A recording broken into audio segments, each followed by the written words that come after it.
Hey guys, what's up? If this is your first time here, my name's Zoe and this is Found Finances. Welcome. Today I wanted to talk to you guys all about apartment hunting. I'm in the process of moving down to Southern California, and so I wanted to take you guys on that journey with me, and we could talk about all things money related, whether that's budgeting for apartments, figuring out what your price range is, compromises in terms of things that you may want in your apartment that realistically with your budget may not work, or vice versa. Also, how much it costs to apartment hunt. So I'm going to leave today to go down to Los Angeles, and I'm going to start tracking how much it's costing me just to be looking at apartments, driving all the way down there, staying there where I don't live.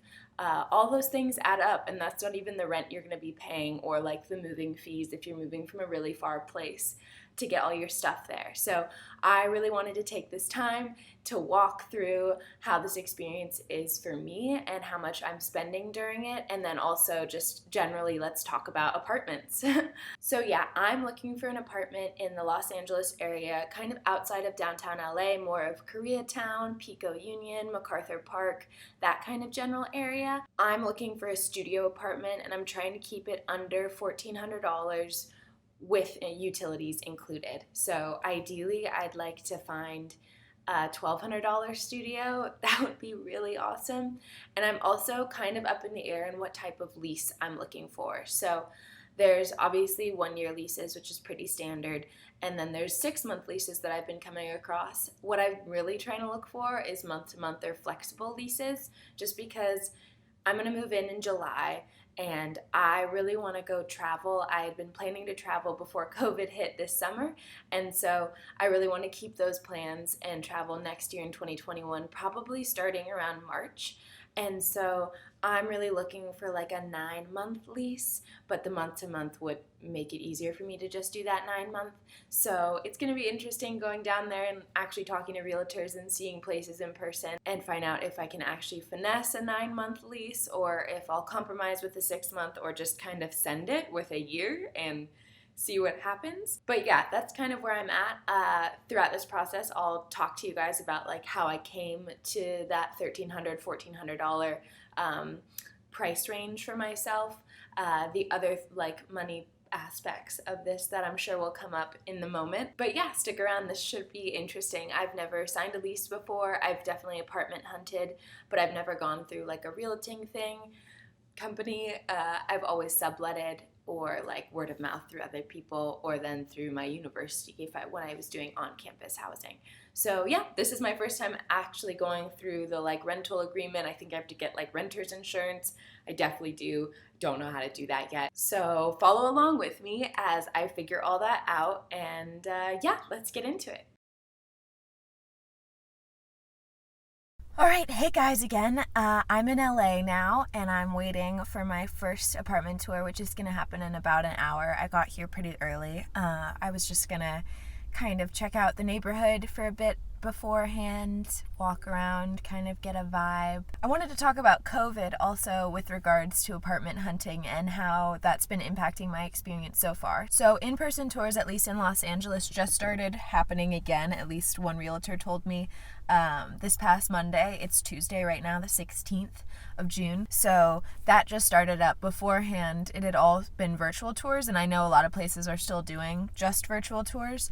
I know Bungalow, which is a website that does like rents out rooms in homes, has like locations in LA, and because of there's like 3 roommates already living there and they're renting out 1 room, they're not letting in-person tours happen, because you're just going to be bringing in a bunch of people into like somebody else's living space. So that totally makes sense, but it's also like I would feel really intimidated or nervous to sign a lease or like agree to move somewhere without actually seeing it, even though like videos of places and like 3D virtual tours are an option. I don't know, I feel like that would be really nerve-wracking to like commit to something you've never seen in person. But yeah, with the in-person tours, I mean, I'm gonna go to my first one right now, so I don't know exactly how it's gonna go, but I know that obviously we're gonna have to be wearing masks and social distance, and I think it's also kind of nice in a way that like you have to book appointments. It's only by appointment that you can see apartments or like units, And so there's not these like huge open houses, or at least I'm not like experiencing that right now. There might be. But I don't know, that makes me feel, this is like my first time really doing an official apartment hunt, and it feels like that takes the pressure a little bit off, that I'm not like in a apartment with 12 other people who want it at the same time. I feel like having one-on-one access to the agent and also like just time in the space is really nice. But yeah, so I have my mask here, and I have like some hand sanitizer for afterwards. That's really, I think, the like COVID protocol that's gonna be followed. I know that one place emailed me and was like, for social distancing purposes, like we're letting, like they gave me a code to like a key box, and they're like, you can go view the place on your own, like view it please during daylight hours, like these are the times that they're available, which I'm like, great that you don't have to interact with anyone, but I'm also like, why are you giving me keys to this place? You don't know me. I don't know, it felt kind of weird to do that and like trust strangers to not just like come in and vandalize your property. But okay, yeah, so I'm going to my first spot of the day, of the like 2-day trip to look at apartments. This one, the rent, they're all studios that I'm looking at as of now. The rent for this one is $13.75 a month, which is like pretty pricey. I'm really trying to keep it in the 12s ideally. The reason I'm looking at this is because it wasn't specified whether or not utilities were included. So if utilities are included in that $13.75, that makes it a little more doable. I'm not sure what type of lease this one's going to be. I mean, I know that they definitely have 1-year leases. The questions I'm going to be asking, I have some like renter's insurance questions. So we called our insurance, like I have insurance through USAA, and we called them asking them what renter insurance looks like with them. And they told me to ask if there's a sprinkler system in the hallway outside of the apartment, and that if there is a fire, if the like alert immediately goes to the fire department or not. And just depending on the answers to those questions, my rates would go up. Like, so if there wasn't a sprinkler system outside, or if it didn't go directly to the fire department, then my renter's insurance would go up per month. So that was a thing to know about.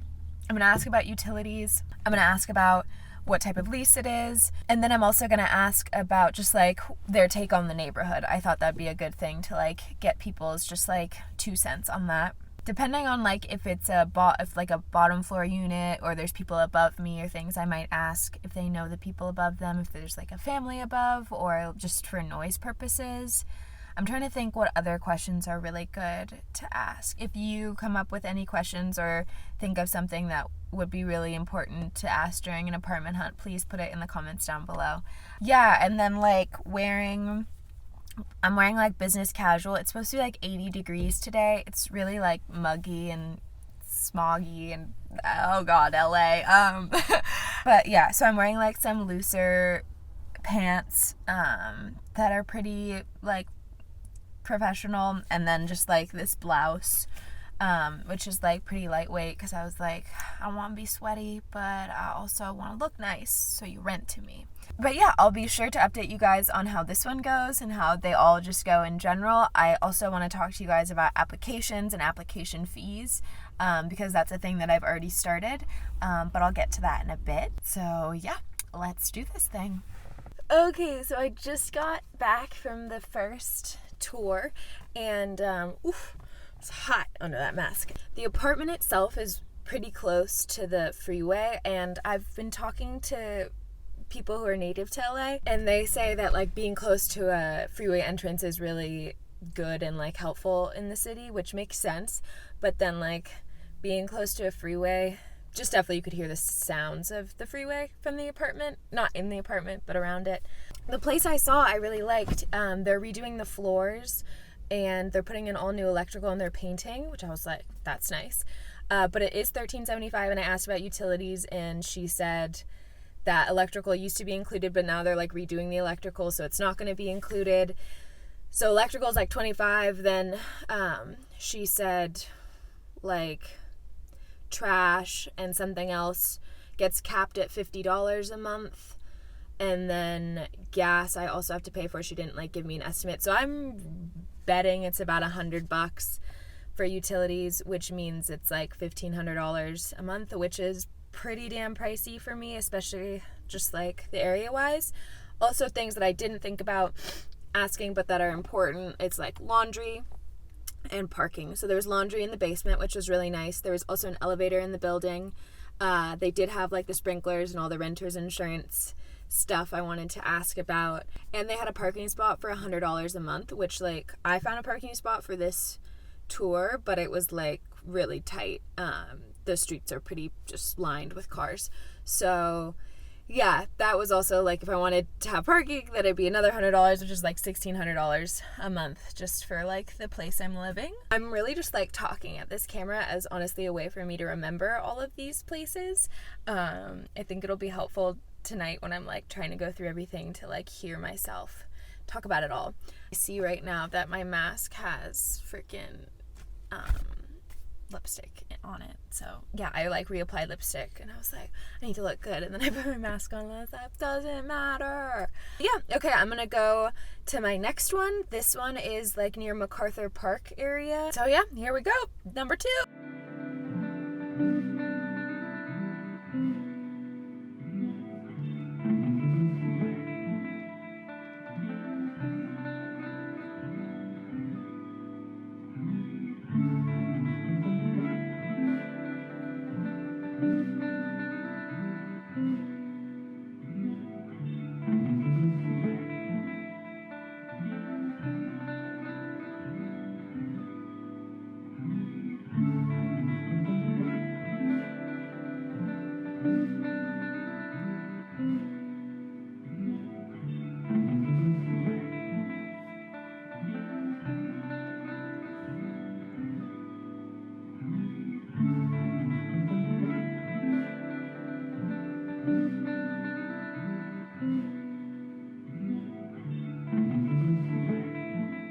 But I did want to take this time right now before my next tour to talk about applications and application fees. So basically how, like, my understanding of how apartment hunting goes in the normal world, like before COVID, you know, is that you go see a place, you like a place, or you're interested in a place regardless of if you've seen it.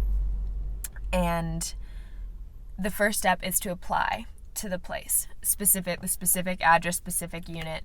And usually that involves a credit score check, proof of income, which is like sometimes between 3 and can be 5 times the rent per month, which I can get to that. Basically like your previous address, where you're working, if you're not working, who's your co-signer, your guarantor, all that kind of stuff. And usually with applying to apartments and applications come application fees. And now with COVID, like I've had 2 different places waive their application fees, which is really nice. But on average, I've been finding like the cheapest application fee that I did pay was $38, and the most expensive one I think was $45. And I said that I was going to pay $100 in application fees. Like that was my first like wave of this, and hopefully I don't have to pay more. A couple things I'm finding out. Maybe I should have waited to fill out these applications and not pay the fee if I wasn't interested in the place, which kind of makes sense. I think my thought was like, I'm seeing these virtual tours, I'm talking to the agent, I'm interested, these places could be going fast, I don't know. And I thought, okay, if I get into the spot and I really love it and I want to like just sign it, then my application's already been approved and it's already gone through that whole process, so we can just like get right into it. That was my thought in doing applications before physically coming to see the places. So I'm going to have a co-signer. One of my parents is going to be my co-signer because I'm currently not employed and can't prove that I'm making 3.5 to 5 times the rent. And I'm finding out you have to pay the application fee in some places, not all places, but in some places you have to pay application fee as the tenant and as the guarantor, so you have to pay double.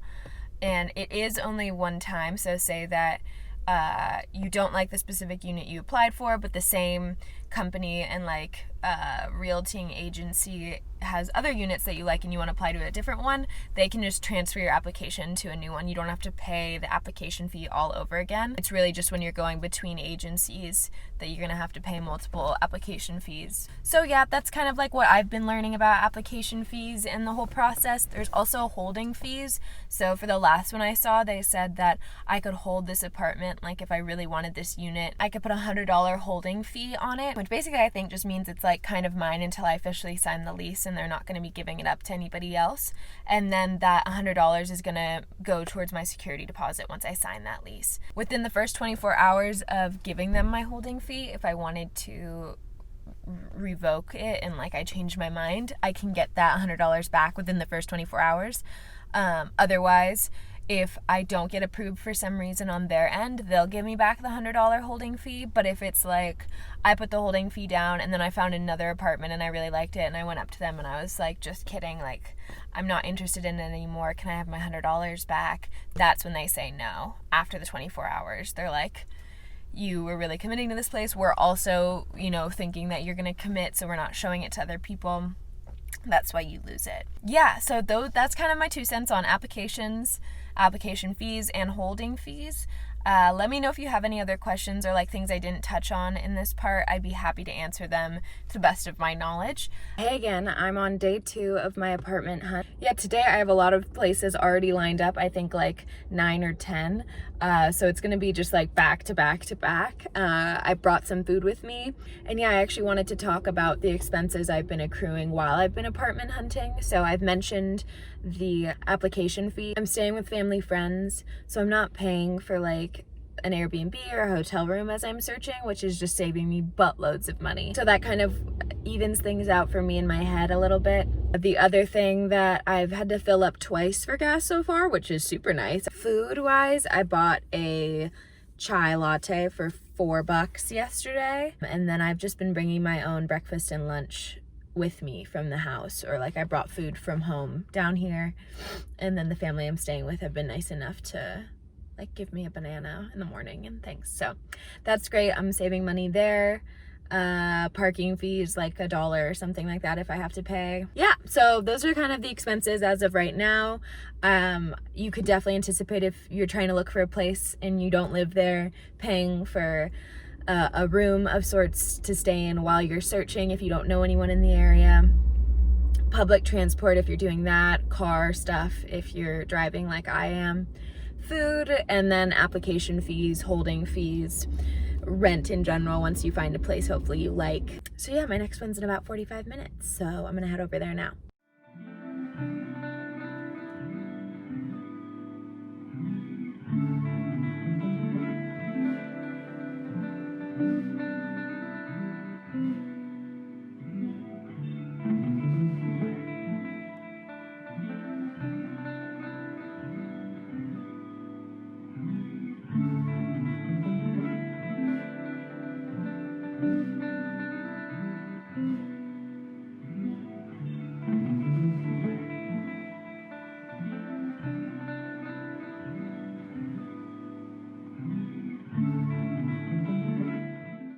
Hello. Well, things kind of moved a little fast. Don't feel like I super kept you updated or like I dropped off. Today just kind of went crazy, in a good way. I look bad, like sweaty. I'm sitting in the parking lot just having signed a lease to an apartment. Things moved really quickly, but a place I saw yesterday just like didn't really compare to any of the other places I was seeing today. I checked out North Hollywood, which I was really happy I did. The places I was looking at were much more in like a industrial area. They were close to a lot of like collision, car, like maintenance places. I forget what you call that. So yeah, I had that kind of vibe, and so I wasn't feeling it as much. And rent was more expensive. So yeah, I signed a 12-month lease. But there's like some caveats, so if I hate the 12-month lease, there's ways that I can like find somebody else to take it over or get out of it that's not awful. So that's really good. It's $12.95 a month, all utilities included, which is like just in my budget, and I'm like so happy for it. Everything else I was really looking at was for studio was around $13.50 easy, without utilities included. And granted, some of those places had a pool and fitness. This one doesn't have laundry on site. It's literally, I think, the only one I saw that didn't have laundry on site. But I know that there's a building managed by the same building manager down the street that does have laundry, so I'm going to see if I can get access to that. Yeah, so my move-in date is July 1st. I'm moving to LA. What?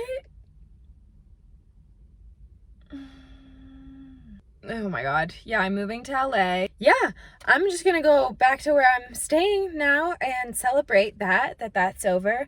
I also found out that this car I'm sitting in right now, I feel like I've said this before, isn't mine, it's my cousin's car. And I just didn't know if I was gonna be able to continue using it while I moved. I just didn't know logistically if that was gonna work for her. But I talked to her today and it's gonna work out that at least for a time I'll have it, which is nice. So that was all extra good news that came on top of it. So yeah, now I just like need to get furniture. I haven't ever had to buy furniture. Like, I've never signed a lease anywhere. I've always subletted and it's always been furnished. Anyways, I'm gonna go back home and stop driving places for a while and then head back to the Bay tomorrow with an apartment in my name in Los Angeles. Anyways, yeah, I'll see you guys when I'm back in the Bay. Hey again, so I'm back from LA and I wanted to touch on a few things more in depth that I mentioned in the video earlier. So first, let me break down how much I spent on this apartment hunting trip. I was down there for a total of 2 full days and then a travel day and a travel day. So I got there Monday and I left Thursday and I was hunting on Tuesday and Wednesday.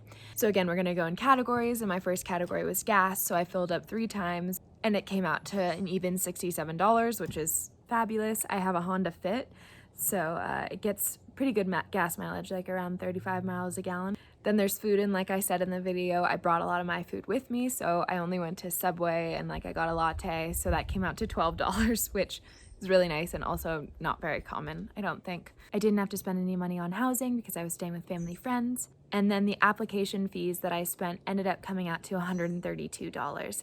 This is the category that I would say, and I know I mentioned earlier in this video, that my takeaway from this hunt was to hold off on applying to places until you physically see them.